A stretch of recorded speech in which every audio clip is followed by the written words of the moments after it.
Pero, pero lo que estamos logrando, o sea, lo que estamos haciendo es cada vez mejorar la respuesta a cada estudiante. O sea, no lo pensamos, o sea, a ver, el Estado tiene unas expectativas, ¿sí? El, las provincias, digamos, tienen unas expectativas, cada colegio tiene unas expectativas, y esas son, digamos, como obligatorias. Pero hay otras que no son obligatorias. Por ejemplo, cada uno de los educadores o los educadores de los estudiantes construyen expectativas con respecto a sus estudiantes. Las familias tienen unas expectativas respecto a sus hijos y los niños o los hijos tienen expectativas. Entonces, esas expectativas, ¿dónde están? Esas expectativas que tienen, digamos, todo ese conjunto, digamos, cómo se convierten en parte del plan personal de cada estudiante. Esas expectativas, digamos, cómo transforman las maneras de trabajo de cada uno de los estudiantes. Entonces, lo que les quiero decir es, estos son unas estructuras de pensamiento diferentes que llevan a formas de actuar diferentes. No es una innovación que nació durante la pandemia porque en ese momento se nos transformó, entendimos que el mundo ya se había transformado como nos lo habían contado hace, no sé, 20 y pico de años, ¿sí? Pero la idea aquí es que queremos que poder con ustedes, ¿sí? Con base en sus preguntas, digamos, ir dándole respuesta a esas preguntas para que ustedes, digamos, vayan construyendo el concepto grande. Sí, adelante, Bueno, Juan. una, una pregunta. Yo, para aclararle a toda la gente que está acá que escucharon bien, vos tenés un colegio que funciona en donde los alumnos ingresan en cualquier época del año, definen con participación de la familia una trayectoria de estudio, Sí, terminan esa trayectoria solamente cuando hayan logrado niveles de conocimiento experto, niveles de dominio, ¿cómo le llamás vos? Niveles de excelencia. excelencia. Cuando hayan terminado, cuando hayan logrado niveles de excelencia, con independencia al momento del año en el que logren esos niveles de excelencia, y además comparten espacios de trabajo multietarios, multiedad, porque lo que los agrupa son niveles de autonomía y no edades. Entonces, esto yo lo aclaro para que se entienda acá de qué colegio estamos hablando. La pregunta que yo tengo para hacerte es, dado esto que contaste, ¿cómo es tu trabajo de convocar y de trabajar con equipos docentes? O sea, Sí, bueno, ¿a qué invitas a un docente de este colegio? Porque parece una cosa medio, bueno, que cada uno se organice como pueda o hay algo un poquitito más sistémico. bueno, sí. A ver, Juan, digamos que este proyecto no está solamente en el Colegio Fontán, de capital de Bogotá, sino que, por ejemplo, en la región aquí cercana, tenemos, no sé, 56.000, 60.000 estudiantes de educación pública en colegios públicos. Y bueno, y en Colombia hay otros municipios, digamos, donde está el sistema. Y nuestro trabajo es acompañar a los educadores del colegio y a los estudiantes y a las familias para digamos, para esa transformación de cada uno de esos colegios.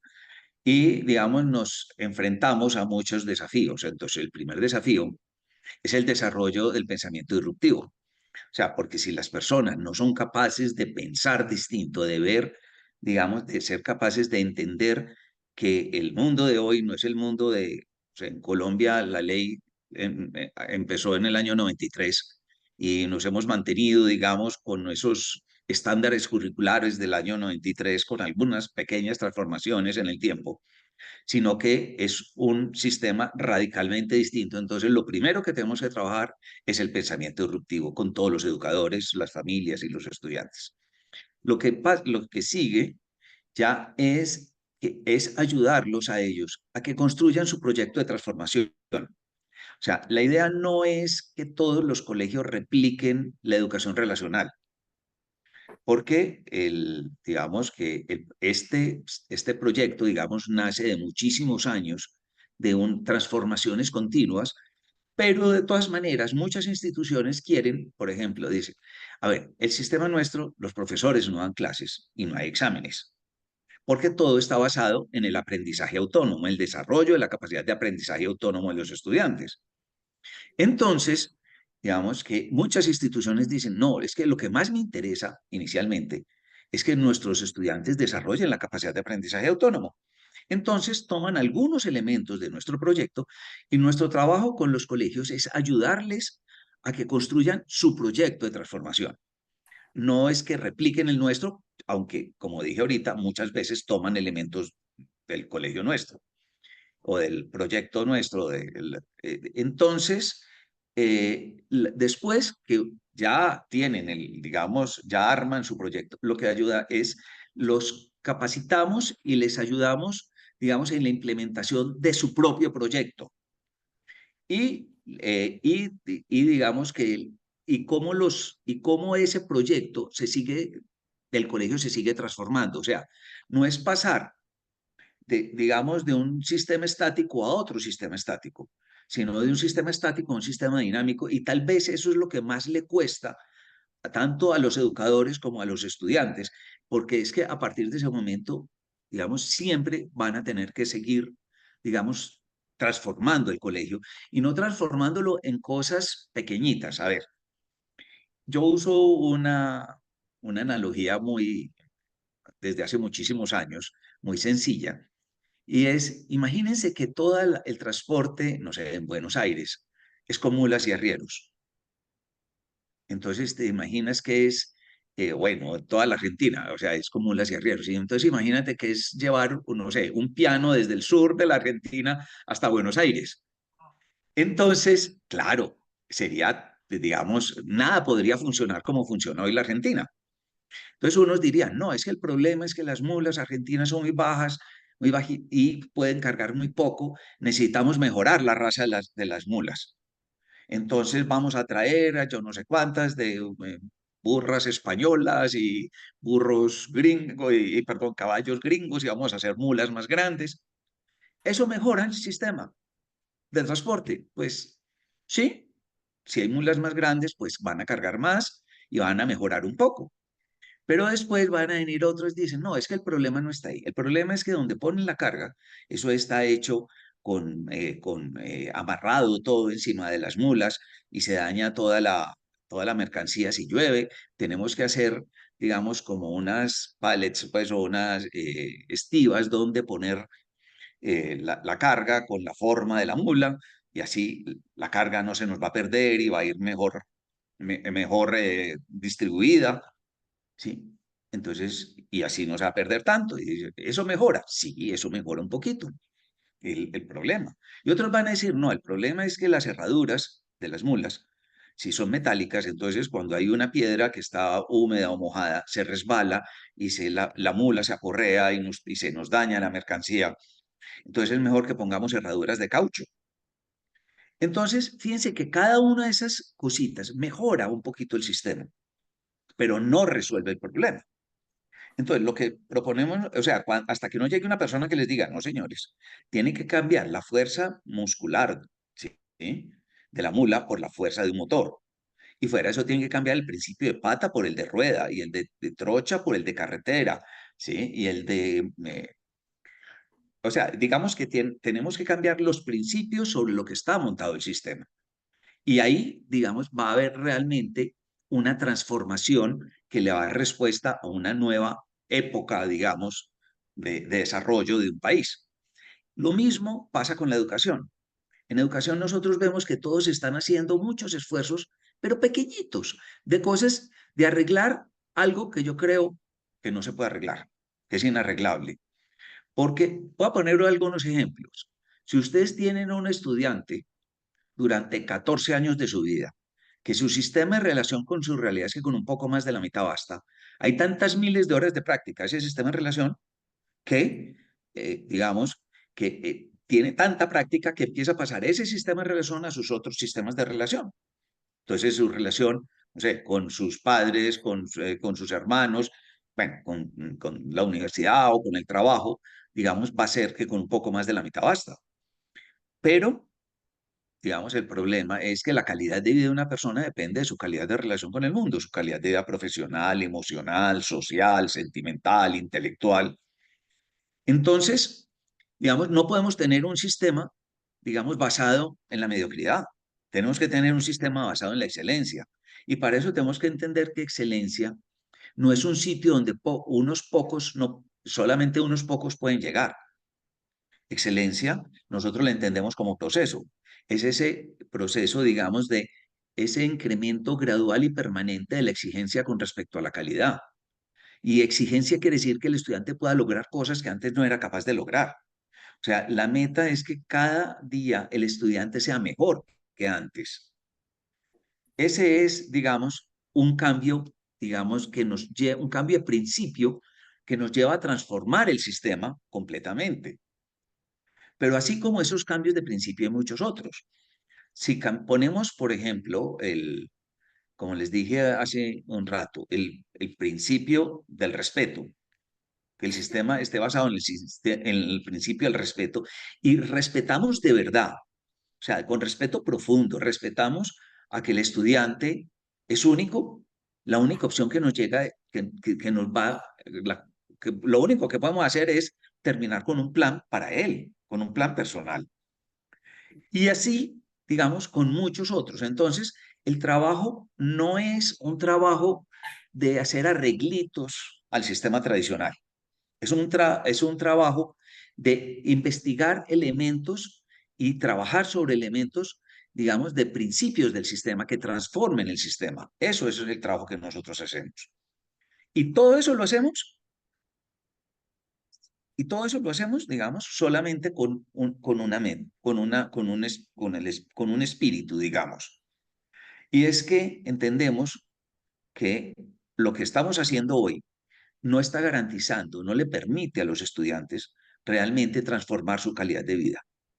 Y que si no transformamos, si no, digamos, el sistema educativo no lo cambiamos y lo cambiamos de sus bases, ¿sí? En la educación no va a ser una herramienta que tenga los miles o millones de niños, ¿sí? Para transformar su calidad de vida. Y ese es, digamos, como nuestro sueño y con el espíritu que estamos haciendo esto. O sea, aunque lo hagamos en un colegio privado, hay unos poquitos estudiantes, pero en Colombia tenemos más de 100.000 estudiantes en educación pública, por ejemplo. Y lo mismo nos pasa en los 8 países en que estamos. Dale, Bien, Juan. bueno, Julio, gracias. Acá tenemos una pregunta, para que voy a acercar. Ah, no se puede acercar el micrófono, ¿no? Pero Sí, pero quiero. ahí sí esto, así sí oigo mejor. Ahí. Ese plan de estudio, digamos, que tienen ustedes, está por una parte formal y otra parte sería también informal, donde, por ejemplo, tanto el alumno con su familia, si observan o ven que hay otras habilidades o destrezas, pueden potenciar mucho más esas y continuar, digamos, con una parte formal, pero potenciar esa parte. ¿También está en esa basada este tipo de enseñanza? No sé si escuchaste la pregunta, Julio. No escucho muy bien, o sea, escucho como por pedacitos. ¿Me puedes No, repetir, por favor, Juan, que está cerca del micrófono? y dale, la pregunta que te están haciendo es si en tu metodología existe una parte formal que deriva del diseño que la institución hace con la familia y además una ocurrencia de otras cosas en paralelo que eventualmente puedan transformarse en, porque se ve que tienen mérito, eventualmente se la pueda volcar al diseño formal que se trabaja. O sea, si el diseño que se hace con cada familia para cada chico es un diseño que admite agregados y modificaciones. Sí, a ver, a ver, voy a poner otra analogía, que me encantan las analogías, y es, ustedes pueden tener, no sé, una chaqueta, ¿sí? Talla única, comprar algo de talla única, ¿no es cierto? Lo mismo para todos, ¿sí? Como es el...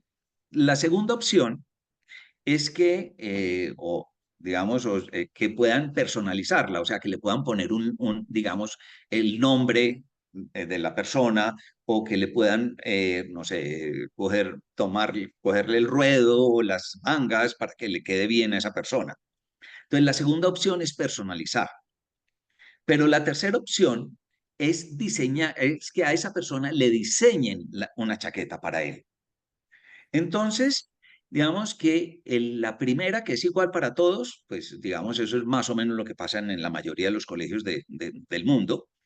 La segunda, donde podamos personalizar, digamos, por ahí empezamos.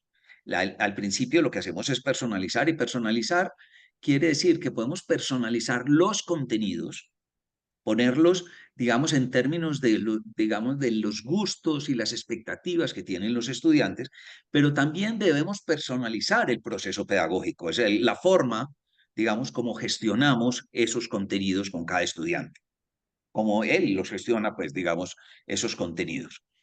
Entonces, ese es el segundo nivel, el de personalización. Y hay un tercero, cuando ya, digamos, llegamos a cierto nivel de madurez y podemos diseñar digamos, el trabajo de ese estudiante para él.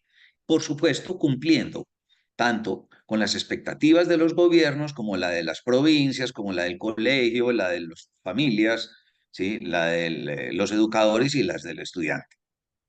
Porque ese conjunto de expectativas, digamos, es a las que le tenemos que dar respuesta. Cada uno de ellos tiene un papel en lo que estamos haciendo. A ver, eh, en los colegios normalmente hablan de que tienen una educación que está centrada en el educador y que tiene que pasar a estar centrada en el estudiante. Nosotros no lo entendemos así. Entendemos que cada colegio, ¿sí? Es un ecosistema donde hay muchos actores en relación y que no está centrado en ninguno, así como no podemos decir que un bosque está centrado en los árboles o en los peces o en los pájaros, ¿sí? Un colegio no está centrado en nada, digamos que son muchos elementos, o sea, es un conjunto muy complejo de relaciones. Eso es un colegio. Entonces, cuando actuamos, tenemos que darle respuesta a la gran mayoría de los actores, digamos, de ese ecosistema y no solamente a uno o hablar de estar centrado en uno. ¿Sí? Esa es la razón. Entonces, sí le damos respuesta, pero digamos, hay dos opciones, la de personalización o la de diseño. Que, Bárbaro. no, Julio, ¿está bien Julio, así? O sea, ¿sí se escuchó? sí, está perfecto, se escuchó perfecto. Para que acá tenemos tres manos alzadas. La primera que vi fue aquella, después vos y después vos. Dale. Ah, sí, acá una pregunta que les encantaría saber cómo funciona en Colombia la educación especial. A ver, digamos que sí, en Colombia, digamos que más o menos igual que en todos los países, sí, se habla de todo un proyecto de educación inclusiva, Mm. pero digamos que con eso, yo personalmente no estoy de acuerdo por una razón, porque es que hablemos de una educación inclusiva es respetar que el sistema es excluyente, porque si no los excluimos, ¿para qué los vamos a incluir? ¿Sí? La respuesta digamos, la inclusión es la respuesta a la exclusión. Entonces, a ver, si un estudiante tiene, digamos, no se adapta al sistema como ese sistema igual regulado para todos, ¿sí? De alguna manera. Entonces decimos que ese niño el que tiene problemas. Y como es el niño el que tiene los problemas, lo tenemos que llevar donde el psicólogo, ponerle un terapista o, bueno, o que trabaje o que haga otras cosas, ¿sí? Y si las diferencias ya son muy grandes, entonces ya, digamos, hay otras estrategias diferentes de adaptación curriculares, etcétera. Pero, Bien, y si sí, nosotros somos los que nos tenemos que adaptar a cada uno de los estudiantes y darle respuesta a cada uno de los estudiantes, o sea, los estudiantes no tienen problemas, los estudiantes tienen diferencias. Los que tenemos problemas somos nosotros de ser pertinentes con las diferencias de los estudiantes. ujú, Entonces, nuestra visión, ¿sí?, es que estos colegios no pueden ser excluyentes, o sea, no pueden ser excluyentes. O sea, nuestra meta es no ser, la idea no es no ser inclusivos, sino no ser excluyentes, ¿sí? ujú. Y eso, digamos, es una posición que es distinta, pero que pone el problema en nosotros, no en los estudiantes. Y la segunda diferencia es que no hay ninguna ley ni ningún principio ético que nos permitan decir que nos permita decir que un estudiante es mejor que otro. Simplemente somos diferentes. Entonces, en nuestros colegios, o sea, aunque yo sé que es una pelea que tengo perdida, ¿sí? Cuando me empiezan a hablar de niños, o sea, que un niño que necesita, o niños con necesidades especiales, o con habilidades especiales, lo que quieran, yo les digo, es que nadie nos ha dado el derecho de ponerle una etiqueta a ese niño, por bonita que parezca esa etiqueta. Son niños, punto, igual a todos los otros, y todos tenemos diferencias, ¿sí? A ver, podemos decir que todos somos iguales solamente en una cosa, que somos proporciones diferentes de los mismos elementos. ¿Sí? Todos somos proporciones diferentes de los mismos elementos y no tenemos derecho, nadie nos dio el derecho, ¿sí?, de etiquetar a algunos estudiantes por cualquier, digamos, por cualquier particularidad que tenga. Y eso también tiene otra consecuencia. Es que si a un estudiante no le podemos dar respuesta en un colegio, quiere decir, como dije, que todos somos proporciones diferentes de los mismos elementos, que todos los otros tienen ese problema, pero no lo tienen en un nivel, ¿sí?, que nosotros, digamos, que nos esté frenando el proceso o que sea tan visible eso, digamos, esa de consecuencias del resto de los estudiantes ante ese problema.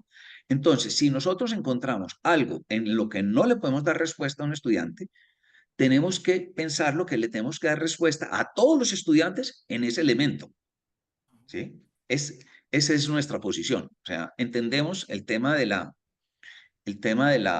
inclusión, o sea, como simplemente como una respuesta a un sistema industrializado, masivo, donde ven a cada niño como si fuera un tornillo en una fábrica de tornillos, ¿sí? Y el que se diferencia del resto, lo sacamos de la línea de producción, ¿sí? Y esa visión a mí me parece, o sea, que en este siglo, y sobre todo ya con tecnología, con un montón de herramientas que ya hay, o sea, simplemente nos tenemos que salir de esa visión del sistema educativo, de educación.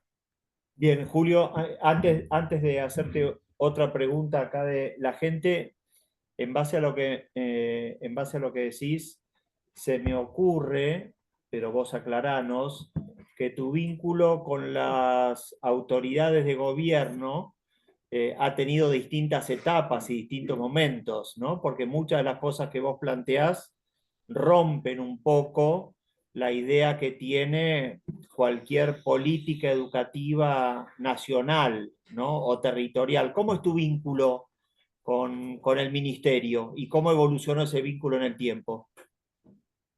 A ver, cuando empecé en el año, o sea, ya aquí en Bogotá, o sea, antes era el colegio que estaba en Medellín, y en el 93 ya empecé en Bogotá con el colegio Fontán Capital, y en el año 95, por ejemplo, dije, no más exámenes. Sí, se acabaron los exámenes. La razón era, digamos, lo que entendía es que tanto el pensamiento como el conocimiento son multidimensionales. O sea, que tienen muchas dimensiones. O sea, que cuando llega esa información y se relaciona con las estructuras de pensamiento, en cada persona es diferente. Ese aprendizaje es diferente. Entonces, que si todos van, digamos, y suponemos que el aprendizaje es lineal y todos los estudiantes van por el mismo camino, el que llegó al 80% de ese mismo camino de todos le ponemos el 8 y al que llegó al 40% le ponemos 4. Pero si pensamos que ese camino es multidimensional, pues simplemente no tiene sentido, o sea, es imposible calificar el aprendizaje. Entonces, cuando propuse eso, sacar los exámenes, quitar los exámenes y pasar a otros tipos de evaluación, que es la evaluación de proceso y de progreso, claro, el ministerio se me vino encima, ¿sí? Y digamos, me tocó sustentarlo, me tocó pelear, ¿sí? Con amenazas de que me iban a cerrar el colegio, con todo lo que quieran, pero me gané esa pelea. Y después, unos años después, entonces empecé con planes personales y otra vez otra pelea. Entonces, empecé, al principio era como el enemigo del sistema, pero que no, o sea, lo justificaba y lo demostraba, pero me lo siguieron permitiendo. Hasta que unos años después, ya viendo, digamos, los resultados del sistema, pues simplemente me convertí en la opción para ellos. Y el Ministerio de Educación de Colombia, parecido al de Argentina, bueno, hay algunas diferencias, pues, digamos, en la forma legal, pero el ministerio no es el que contrata la educación. Y digamos, todos los colegios de educación pública con los que trabajo, digamos, son con los municipios. Entonces, digamos que mi relación con el ministerio es una, digamos, relación técnica, pero no una relación de ejecución de proyectos educativos. Perfecto, buenísimo, Julio, clarísimo. Pregunta ya. Eh, Evidentemente tu sistema es nuevo, ¿sí? No tiene muchos años, está en proceso, creo que todos los sistemas siguen en proceso, no es algo que se crea y se termina ahí, sino que va mutando, va cambiando según las épocas. Yo quiero saber qué sucede si las expectativas de esa familia, de ese alumno, esa escuela, ven que va para un fracaso, o quizás no, pero si hay un fracaso futuro escolar, ¿cómo se regula eso? ¿Con evaluaciones previas a formar el plan de estudio del alumno?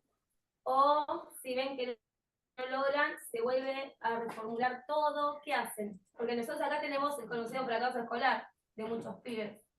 Allá en Colombia, ¿cómo es eso? Sí, no sé si escuchaste, Julio. Creo que sí. Creo que el tema es, a ver, si me corriges, ¿sí? Yo te Que el lo, sistema, ¿sí? dale, yo te lo Dale, sintetizo. dale, dale, dale, Juan.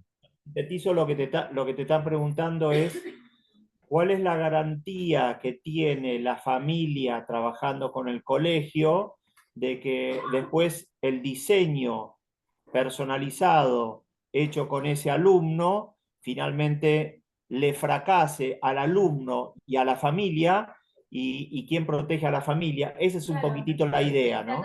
¿Cómo lo revierto? ¿Ok? Esa es la pregunta. Sí, a ver. Voy a romper la pregunta en partes.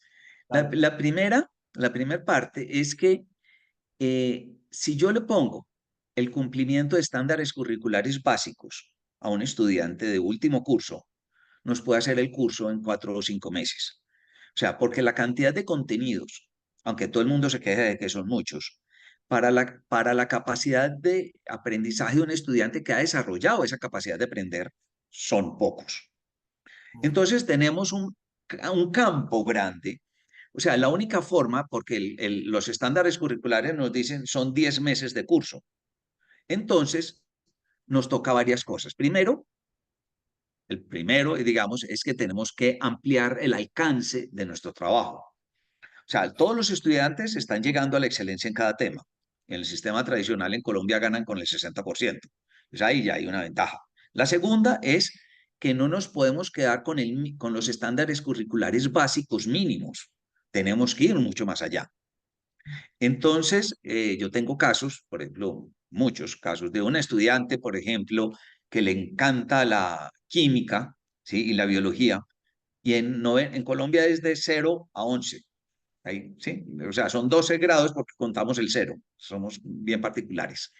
Entonces, en noveno grado, o sea, cuando está terminando o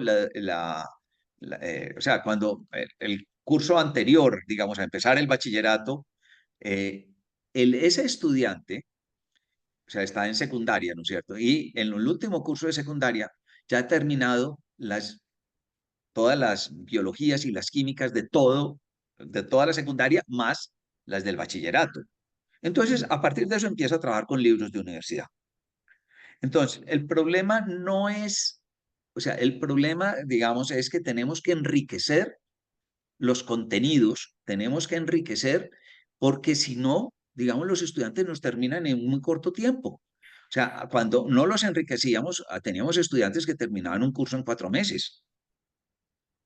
O sea, llegando a la excelencia en cada tema y digamos, con otra diferencia, que en Colombia, cuando un estudiante termina un curso en la educación pública, digamos que ha llegado más o menos, está entre el 70 y el 80% ha cumplido entre el 70% o el 80% de los estándares curriculares colombianos por los paros, por las huelgas, por el ritmo de trabajo de los educadores. En la educación privada, digamos, alcanzan más, o sea, están más entre el 80 y el 90, pero aquí tienen que llegar al 100% de los cumplimientos de los estándares curriculares de un curso y cada tema hasta la excelencia para pasar al tema siguiente, y aún así nos toca, ¿sí? Aumentar el alcance. Aumentar el alcance quiere decir ir más lejos y trabajar con mayor profundidad en los temas, porque si no, el tema, digamos, el tiempo se nos hace, o sea, o sea, no podemos llenar los 10 meses de trabajo de un estudiante. Entonces, el campo para hacer otras cosas, por ejemplo, las expectativas, no sé, de un educador que piensa que ese estudiante puede ser muy bueno no sé, en cualquier área, en física. Entonces puede hacer un plan especial de física para él, para que vaya muchísimo más lejos. Y fuera de eso, hay otros ambientes donde los estudiantes, digamos, tienen clubes desde las áreas donde puedan, digamos, jugar o gozar de las áreas. Entonces podemos hacer muchas otras cosas, tenemos más tiempo y podemos hacer muchas otras cosas que un colegio tradicional no puede. Entonces, ¿qué podemos cumplir? Sí, podemos cumplir. Y vamos mucho más allá. Mira, tenemos colegios públicos que cuando llegamos, o sea, el acceso a la universidad no era muy por debajo del 10% de los estudiantes, o sea, el paso a la educación superior, y hoy está en el 96%. O sea, y que como en Colombia hay muy pocos, como ustedes saben, hay muy pocos cupos en las universidades, los hay que pelear, los pelean muchísimo. Entonces, y eso depende de tener un muy buen resultado de una prueba de estado. Y estos estudiantes, claro, digamos, tienen buenos procesos y por supuesto tienen buenos resultados. Pero la meta no es la prueba de estado, sino la meta es la calidad de vida de cada uno de los estudiantes, que esa es nuestra meta como proyecto. Buenísimo, Julio, bárbaro. Había otra pregunta allá al fondo. Creo que está un poco respondida, porque lo dijo, que ¿qué rango etario es el que él maneja? Dice que es multiedad. Sí. Entonces, si hay niños de 6 años con uno de 12, Sí. Quiero saber eso, más o menos, qué rango etario, y hasta que no alcanzan el nivel experto, puede durar ¿hasta cuánto tiempo? 10 meses. ¿Qué pasa si no, en esos 10 meses no llega el contenido? Buenísimo. 2 preguntas, Julio, te las sintetizo. Por un lado, si en ese agrupamiento por niveles de autonomía, en donde se junta gente de distinta edad, si tenés límites para esas franjas de edad, o cualquiera puede estar con cualquiera de cualquier edad, siempre que coincidan en el mismo nivel de autonomía. Esa es una pregunta. Y la segunda pregunta es, ¿qué pasa si un alumno no progresa desde su menor nivel de autonomía a lo largo de los 10 meses de trabajo que estás con él. ¿Qué pasa si no evoluciona? Supongo que no llega al dominio experto que se le exige para darle por aprobado los contenidos. Esas son las dos preguntas. Entonces, la primera pregunta es, a ver, me voy a ir un poquito al por qué está uno de los elementos de por qué, qué pasa con los niveles de autonomía. El primero es que en la socialización tradicional, digamos, lo que hace es que reúne niños de la misma edad que están esos niños en primero, después pasan a segundo, después pasan a tercero, después pasan a cuarto, ¿sí? Y eso, pues nosotros lo llamamos socialización forzada, porque fuerza la socialización a un grupo pequeño de estudiantes, ¿sí? Durante muchísimos años, durante mucho tiempo, durante cada año, y digamos eso, digamos, pues impide, digamos, el desarrollo de la socialización de los estudiantes, y fuera de eso, porque, pues, y fuera de eso, todos son más o menos de la misma edad, y eso, pues que, pero la sociedad es multiedad, o sea, los estudiantes tienen que ser capaces, digamos, de socialización, de socializar con otros niveles de edad. Muchos al principio, muchas madres, por ejemplo, nos dicen, pero es que mi hijo, ¿cómo va a estar que tiene 11 años, va a estar con uno de 15? Y yo le pregunto, ¿y tu hijo cuando tenga 15 va a ser peligroso para los de 11? ¿Sí? Entonces, el tema, digamos, de los talleres por niveles de autonomía, digamos que eso también tenemos, digamos, como grupos de edad. O sea, nunca un niño de 4 años va a estar con uno de 18, digamos, o en un taller, o uno de 11 con uno de 18. O sea, tenemos como dos grupos grandes de edad. Lo manejamos como por dos grupos grandes y que aunque el nivel de autonomía no corresponde a la edad, o sea, hay muchos adultos, digamos, que tienen unos niveles de autonomía muy bajos, pero todos suponemos que porque es mayor tiene el mismo nivel de autonomía. Ese es digamos, una cosa que no es verdad. La segunda que no es verdad es que un estudiante, porque sea muy buen trabajador, o sea, trabaje muy bien, y obtenga muy buenos resultados porque es muy inteligente y es muy trabajador, quiere decir que ese estudiante tiene un buen nivel de autonomía. Eso no es verdad. O sea, el nivel de autonomía, a ver, autonomía es autonomía, regulación. O sea, autonomía es la capacidad de regularme a mí mismo y regular mi entorno. Entonces, yo uso, como les digo, molestando, digo que mi definición romántica, digamos, de autonomía, ¿sí? Es que mi vida es mi tiempo. El día que se me acabó el tiempo, pues adiós de aquí, ¿no es cierto? Entonces, la autonomía es empezarle a entregar el tiempo a cada estudiante para que cada estudiante sea capaz, digamos,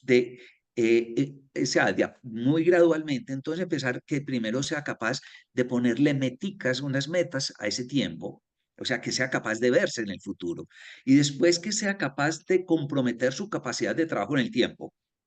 Y por supuesto, para eso tiene que ser, digamos, tiene que aprender, digamos, digamos, a saber sus capacidades de trabajo en las diferentes áreas. Y con eso, digamos, y cada vez ir, digamos, detrás de metas a más largo plazo y metas más grandes. O sea, para que el estudiante cada vez se vaya apropiando de su vida. O sea, digamos que para nosotros nuestra definición de autonomía es cuando el niño o el estudiante se convierte en el dueño de su propia vida, ¿no es cierto? Esa es nuestra visión de autonomía porque es que si estamos hablando de niveles de autonomía y no nos entendemos o sea, ahí pueden haber muchas definiciones de autonomía, pues no pueden haber, hay muchas definiciones de autonomía, entonces, digamos, estamos dando nuestra visión de autonomía. Entonces, sí hay, digamos, ciertas, digamos, grupos grandes de edad, pero digamos que como dependiendo del nivel de autonomía, depende la forma como se acompaña. Los de mayor nivel de autonomía, ¿sí? Que los que nosotros llamamos mentores, esos estudiantes escogen a sus educadores, ¿sí? Esos estudiantes escogen sus descansos, escogen todo, hacen todo su proceso, diseñan sus temas y, digamos, en lo que ellos simplemente van pidiendo el apoyo que necesitan para lograr sus propias metas, ¿sí? Y son, por supuesto, los que más rinden, o sea, ese nivel de autonomía y es, digamos, digamos, como el sueño de todos, la meta de todos. Por ejemplo, nosotros, una de las cosas digamos, que festejamos no es tanto el pasar de un curso al otro, porque los pasan todos durante cualquier época del año, muchos estudiantes, sino es cuando ellos son capaces de pasar a un nuevo nivel de autonomía más avanzado. Esa parte es la que nosotros, digamos, valoramos más. Bueno, entonces la respuesta es, dentro de ese esquema, cada taller tiene digamos, unas metas de autonomía y los educadores, digamos, que se encargan del desarrollo del comportamiento de los estudiantes, lo que van midiendo es cómo está, digamos, aproximándose, digamos, al cumplimiento de las metas de ese nivel de autonomía. Y entonces así podemos tener un plan personal de desarrollo de la autonomía de cada estudiante. Bueno, esa es a ver si está bien, o sea, ¿entendiste la respuesta o tienes alguna No, pregunta no, perfecto. adicional con respecto al tema de la autonomía? Acá levantan el pulgar que está bien. Tengo 3 personas más que quieren preguntar, pero Pero antes me te... falta la segunda parte de la pregunta. Ah, perdón, cierto. ¿Qué pasa si está ¿Sí? todo el año? Cierto, perdón. Sí, sí. Dale, dale. ¿Cuál era la segunda parte? La segunda parte que te había dicho es qué pasa si tenés una persona en un nivel menor o un nivel básico o primario de autonomía que a lo largo de todo el año no progresa no mejora en su nivel de autonomía y se pasa los 10 meses que dura su trayectoria, en el momento que sea, sin evolucionar en autonomía. ¿Puede, a pesar de eso, aprobar sus niveles de excelencia aún teniendo baja autonomía? Sí, así es. O sea, el nivel de Ok. autonomía, digamos, funciona diferente, por eso lo dice la aclaración, ¿sí? De que no un estudiante que sea eficiente como estudiante no quiere decir que tenga un buen nivel de autonomía, quiere decir que es muy buen trabajador y que es muy inteligente, pero eso no quiere decir que sea capaz y muchas veces no corresponde. O sea, hay estudiantes, por ejemplo, con dificultades, por ejemplo, estudiantes con ciertas dificultades académicas que tienen unos niveles muy altos de autonomía. O sea, no corresponden así uno con el otro directamente. Y si la pregunta es que si ese estudiante no logró las metas académicas durante ese curso, en esos 10 meses, ¿sí? Eso quiere decir dos cosas. Uno, o el plan está mal hecho, ¿sí? O que no se han afrontado problemas reales que tiene ese estudiante. A ver, pongo el ejemplo. Si un estudiante, no sé, eh, a ver, digamos que para poder funcionar con autonomía, uno de los elementos es que él esté trabajando con motivación intrínseca. ¿Sí? O sea que el sistema nuestro no funciona con premios y castigos, con notas o con nada de esas cosas. Entonces, porque cuando algo tiene sentido para una persona, digamos, nosotros le ponemos, o sea, lo que hacemos es que le ponemos la energía necesaria para que eso pase, si algo tiene sentido para nosotros. Entonces, si un estudiante no le está construyendo sentido a lo que hace, su posibilidad, digamos, de que o sea, no le pone la energía necesaria a su proceso escolar, digamos, para alcanzar las metas. Eso es, por ejemplo, uno de muchos ejemplos, de muchas posibilidades. Entonces, lo que tenemos que trabajar es sobre la construcción de sentido de ese estudiante lo que está haciendo. A ese estudiante en el colegio tradicional le dicen, no, que es perezoso, que es que no se interesa, que... No, pero un momentico, es que el problema es que si no resolvemos ese problema, ese estudiante va a tener un problema para el resto de su vida. Y es mucho más importante resolver ese problema que aprenda las matemáticas que quiera, o la ciencia, o la historia, o lo que quiera. Es más importante, es prioritario resolver ese tipo de problemas. Entonces, eh, o sea, digamos que vemos el problema desde otro punto. O sea, si un estudiante no está alcanzando, uno, es que en el seguimiento que se le hace al estudiante mes a mes, si vemos que digamos que el proceso no está funcionando, por supuesto que tenemos que ir transformando esos planes. O sea, nosotros, fuera de ser planes personales, esos planes también son dinámicos, no son estáticos. O sea, los vamos modificando en la medida que la experiencia nos va mostrando que lo tenemos que cambiar. Pues, si hay que cambiarlo, lo tenemos que cambiar, ¿no es cierto? Porque, como dije al principio, lo mejor, o sea, nuestra meta es poderle dar respuesta, la mejor respuesta a cada estudiante. Esa es digamos, como la respuesta al segundo punto. Perfecto, gracias Julio. Tenemos acá otras preguntas. Yo no quiero abusar de tu tiempo, Julio, así que acá hay... Tranquilo, yo no, ahora no tengo problema, o sea, si lo que quieran, cuenten conmigo. Bueno, nos quedamos hasta las 12 de la noche. Primero vos, primero vos, después vos y después vos. Quería preguntarle qué lugar ocupan en su metodología las tecnologías digitales, desde qué edad, cómo las maneja, y el tema del celular también. Bueno, sabrá que acá en Argentina estamos con un tema en ciudad del celular, y bueno, no sé si puede dar una opinión sobre eso, o cómo lo que usted no sé, o cómo lo ve acá, un poco. Bueno, tecnologías educativas. Julio, ¿qué lugar ocupan las tecnologías educativas en tu modelo pedagógico? Y si tenés algún comentario para hacer de la inclusión o no de los teléfonos celulares dentro de la escuela. La tecnología es una herramienta, ¿sí? A ver, si tenemos un sistema, digamos que lo que hace son procedimientos, como lo que hace normalmente el sistema este industrializado, ¿sí? Tradicional que todos conocemos. Esa, digamos, digamos que pasos y decisiones cortas, digamos, iguales para todos, eso lo podemos controlar.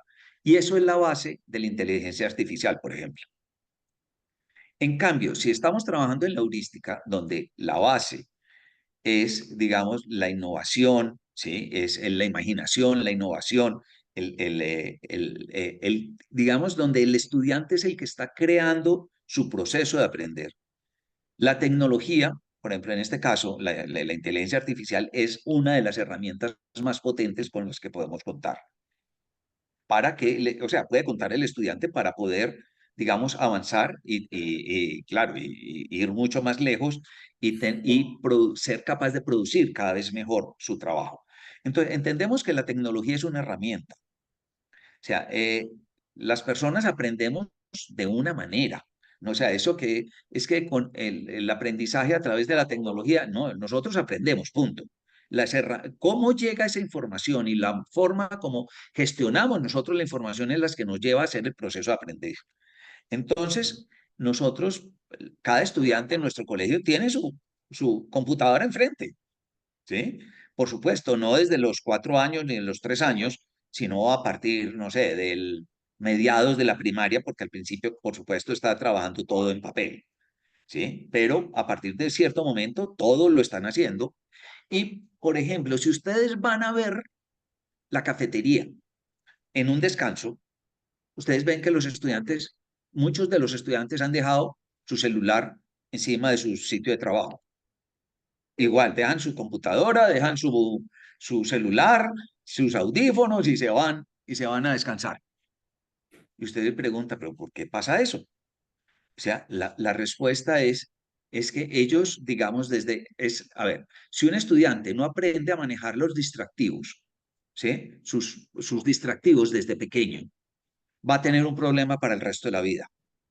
Si un estudiante no es capaz de manejar sus distractivos, pues no va a desarrollar la autonomía. Nunca va a ser autónomo. Entonces, por eso yo digo que de solucionar los problemas reales que tienen alto impacto en la calidad de vida es lo que tenemos que hacer. Entonces, nosotros limitantes a la tecnología no tenemos ninguna. Un estudiante puede estar trabajando estar en su sitio de trabajando, digamos, haciendo aprendizaje autónomo. Después, si quiere, hablamos del aprendizaje, digamos, de formas de trabajo con otros, que tenemos muchas. Sí, de trabajo en equipo, trabajo colaborativo, de co-creación, talleres de co-creación. Tenemos muchos otros de trabajo en equipo, pero cuando está haciendo trabajo individual, ¿sí? De trabajo y, no sé, lo llaman, ¿sí? Por ejemplo, su madre lo llama. Él se sale del taller, habla con su madre y vuelve y se siente y sigue trabajando, como le pasaría a cualquiera de ustedes cuando está trabajando. ¿sí? En un trabajo. A no ser que ya estén en un grupo con otros, que ahí sí, digamos, interrumpirían, digamos, lo que está, la dinámica de lo que está pasando en el grupo. Y ahí sí, digamos, ahí sí tienen que esperar y contestarla después. Entonces, ellos tienen que aprender a manejar todos sus distractivos, pero como tienen cada uno un computador enfrente, pues cada uno de esos computadores, por supuesto, debe tener, no sabemos qué cantidad de juegos y de cosas, pero el que no lo use está en el estudiante. A ver, ustedes en este momento, alguno de ustedes puede estar simplemente oyendo esto, en un momento se desconecta, va y piensa en cualquier otra cosa que tiene en su cabeza que le está mortificando o cualquier cosa, y del rato llega, vuelve y se reconecta y sigue en la clase. Eso pasa con los juegos, pasa con el celular, eso pasa con todo. O sea, no nos podemos salir, o sea, no podemos intentar educar prohibiendo. Tenemos que educar es ayudándole a que aprenda a usar los dispositivos, que aprenda a usar la tecnología y que, o sea, pues, para nosotros es obvio. O sea, cuando nos dicen que prohibieron los celulares en Francia, uno dice, uy, ¿en qué siglo están? ¿No es cierto? Se les olvidó el siglo en que estaban, ¿no es cierto?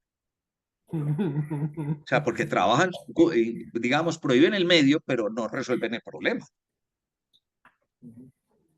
Lo que hacen es pasar el problema para unos días después o para unos años después. Bueno, ¿Está bien, bien? Julio.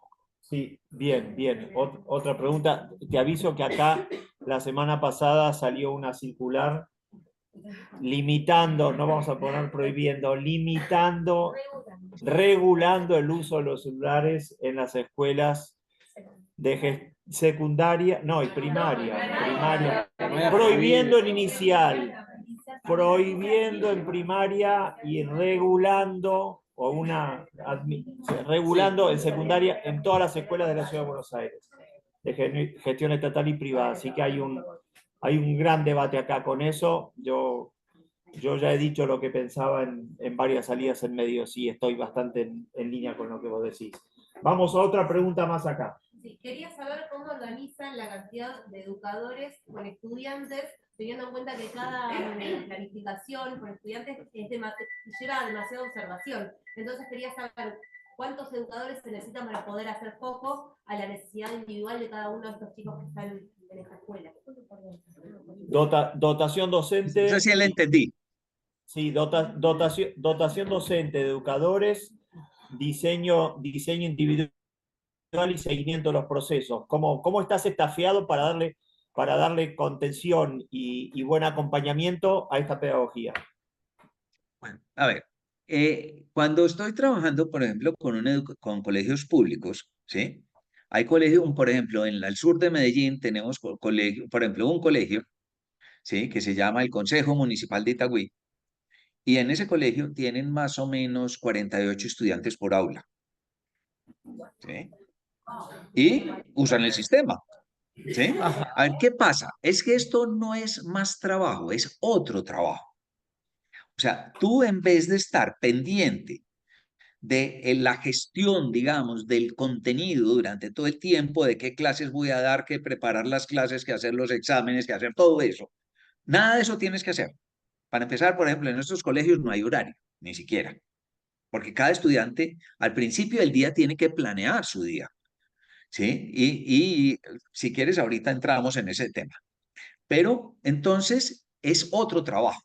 Y otro trabajo quiere decir que, digamos, que cada estudiante, el trabajo, digamos, nosotros tenemos una frase que decimos, nosotros no debemos hacer nada por un estudiante que él pueda, que él pueda aprender, que necesite aprender y que lo o sea, y que lo necesita para el resto de su vida.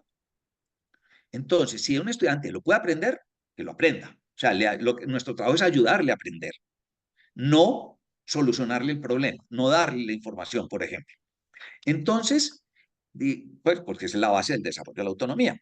Entonces, si tú tienes tienes, digamos, un nivel de autonomía alto, puedes tener muchísimos estudiantes, porque te van a necesitar poco y tú, digamos, tu trabajo es hacer, digamos que dependiendo del nivel de autonomía, cada nivel tiene metas distintas y se acompaña de manera diferente. Y lo mismo, digamos, entonces, en los cursos bajos, digamos, necesitamos más estudiantes por educador, pero en la medida que van ganando en autonomía, cada vez pueden tener más estudiantes por educador. Y podemos llegar, les conté al principio, a, digamos, niveles, pues es que la realidad para nosotros nos pone ese reto, o sea, ese es lo que tiene ese colegio y nosotros no podemos ni poner educadores, ni sacar estudiantes, no podemos hacer nada, tenemos que trabajar con lo que encontremos, ¿sí? Entonces, por supuesto que sería mejor que hubiese menos estudiantes, sí, sería mejor, pero esa realidad nos dice tenemos que trabajar con esos que hay, ¿sí? No tenemos otra opción. En esa aula de 48 alumnos, ¿se trabaja con un solo docente? A ver, lo que pasa es que el formato, digamos, nuestro, o sea, si se lo imaginan, nosotros tenemos unas zonas de trabajo donde hay, no sé, 60, 80 estudiantes en el mismo sitio y hay varios educadores en el sitio. Entonces, cuando el estudiante que planea, un estudiante de nuestro colegio puede planear, hoy voy a trabajar solamente matemáticas. Es más, en esta semana voy a trabajar solamente matemáticas, lo puede escoger un estudiante. Entonces, en ese sitio hay un educador de matemáticas, él va donde el educador de matemáticas, en caso si lo necesita, ¿sí? Bueno, entonces digamos que tiene el recurso, digamos, el apoyo por parte del educador muy fácil, pero también pasan otras cosas, y es que la gran mayoría de los estudiantes primero van donde un par antes de ir donde el educador. Digamos, los niveles de colaboración en el aprendizaje son altísimos aquí. Entonces van donde el que saben que va más adelante que él y que fuera de eso le gusta el área, ¿sí? Entonces, y eso, entre otras, esas personas van ganando, digamos, emocionalmente con respecto a sus capacidades y se conforman, digamos, que es el tema de socialización que después dije que después hablaba, o sea, si están interesados en él, es, digamos, y eso cambia mucho la forma, digamos, de ese acompañamiento, ¿no es cierto? Y digamos que y fuera de eso, hay unos educadores, digamos, que acompañan a cada estudiante hasta la excelencia en cada uno de sus temas, y fuera de eso hay otro educador que nosotros llamamos tutor, que su trabajo es el desarrollo del comportamiento del estudiante, o sea, que el estudiante desarrolle la autonomía, que desarrolle, o sea, todo el desarrollo emocional, social, y que son psicólogos normalmente, o psicopedagogos. Perfecto, buenísimo. Otra pregunta acá, y es la última pregunta que te vamos a hacer. Si no hay ninguna otra pregunta, acá. Sí, la pregunta es, ¿cuándo y cómo egresan, terminan su estudio y se le otorga un título? Y la segunda pregunta es, ¿de qué trabajan los egresados de tu escuela? Bueno, ¿cuándo y cómo egresan? O sea, ¿qué pasa cuando termina? Sí. ¿Y de qué laburan? Bueno, la primera es, los estudiantes terminan en cualquier época del año su curso, ¿sí? Y nosotros tenemos digamos, tenemos o sea, dos grados en el año, o sea, ¿cómo se llama eso? O sea, Graduaciones. ¿sí? Dos graduaciones en el año. Esas graduaciones para nosotros también son muy distintas. O sea, por ejemplo, nosotros entendemos que las familias son los responsables de la educación de sus hijos y que el colegio es un medio para que ellos logren su meta. Entonces, en nuestro colegio, los que gradúan a los hijos son los padres, ¿sí? Y nosotros, el colegio le entrega el diploma y las actas de grado, y son los padres los que gradúan a su hijo. Y bueno, y es muy distinto, o sea, radicalmente distinto, no es esas mesas adelante y los señores dando la mano y entregando diplomas. Ese es o sea, digamos que el tema del grado, aunque hay muchos estudiantes, por ejemplo, que pueden terminar no sé, en Colombia hay varios calendarios, sí, hay como 3 calendarios, y con el nuestro, que es el calendario flexible, es el cuarto. Entonces, pero con eso no tenemos ningún problema. ¿sí? O sea, eso es lo de menos. Y cuando terminan, o sea, cuando terminen, se le hacen los certificados, toda la cosa, y la fiesta de graduación, digamos, es 2 veces al año, en junio y en diciembre. Ahora, la segunda parte de la pregunta es, si me dices cuál es el perfil de salida del colegio, ¿sí? La respuesta es que no haya perfil, que entre otras es un perfil, ¿sí? O sea, el que cada estudiante, o sea, el que un colegio tenga un perfil, quiere decir que no estamos respetando las particularidades de cada uno de los niños, de cada uno de los estudiantes. Entonces yo tengo, no sé, en el último grado, habían estudiantes que querían, que iban no sé, que iban a ir a Países Bajos a estudiar, ser capitán de barco, ¿sí? Y hay abogados, ingenieros, pero también hay muchos de otras, por ejemplo, de gastronomía, o sea, de enología, hay, artísticos, hay muchos también. O sea, digamos que si nosotros no respetamos las diferencias entre los estudiantes y tenemos un perfil en el colegio, quiere decir que no estamos respetando a los estudiantes.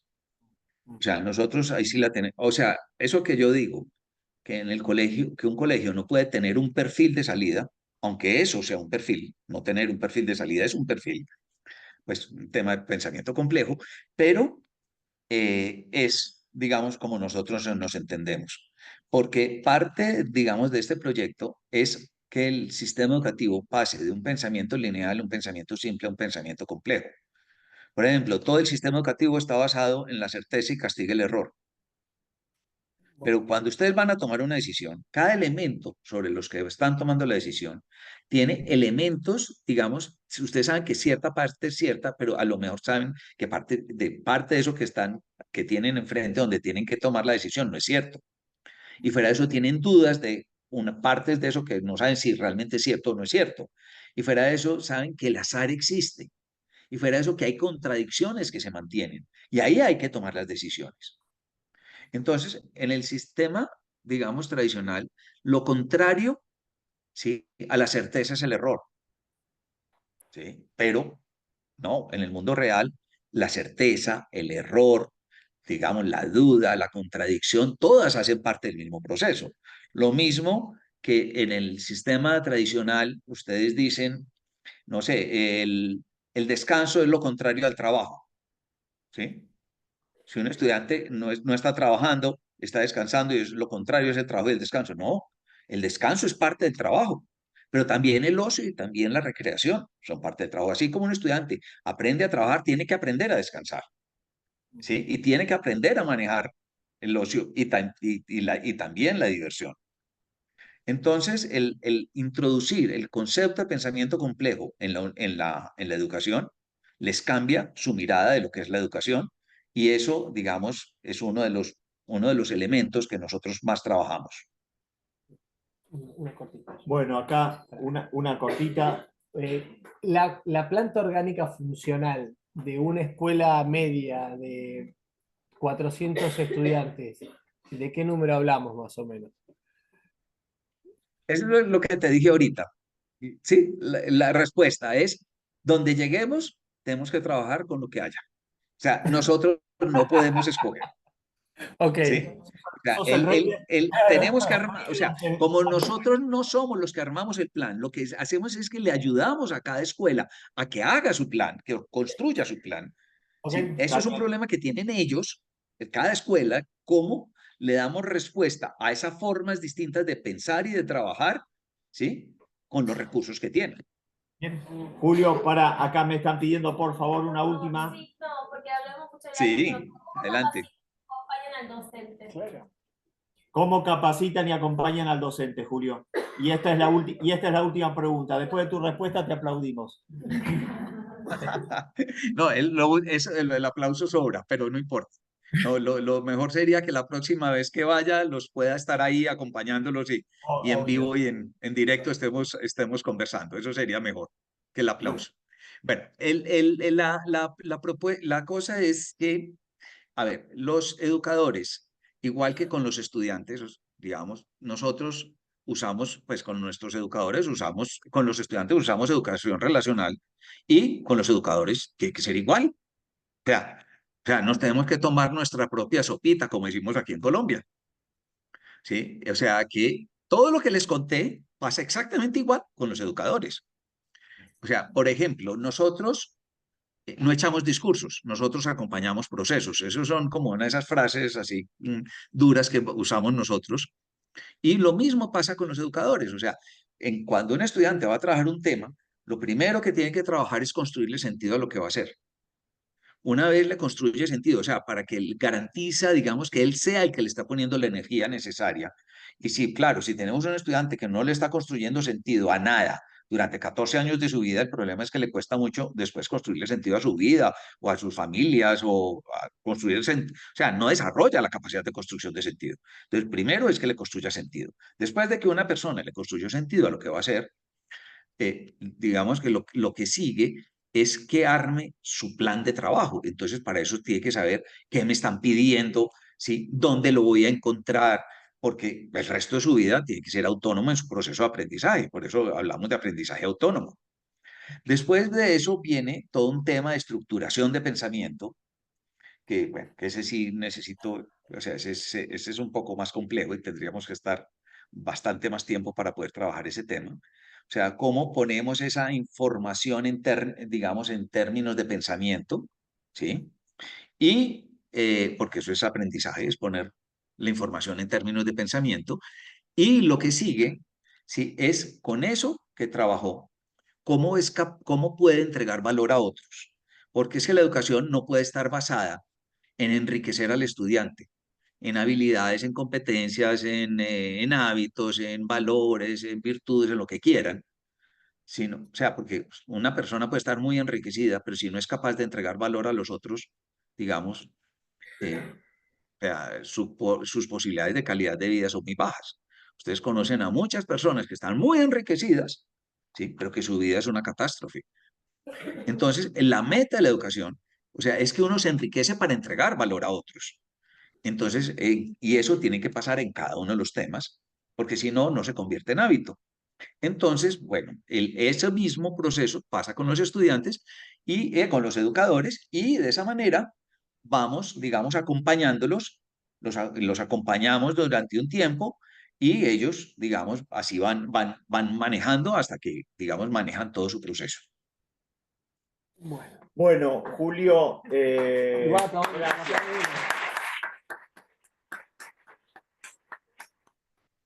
No los escucho. Igual, por supuesto, bueno, muy agradecido de parte de todos. Esto, por supuesto, no anula que vengas a hacer una visita acá a la universidad en tu próxima visita a Buenos Aires, que bueno, que nos ocuparemos de que sea pronto. ¿Dale? Bueno, muchísimas gracias y una feliz noche para todos. Muchísimas gracias. Gracias, Julio. Abrazo enorme.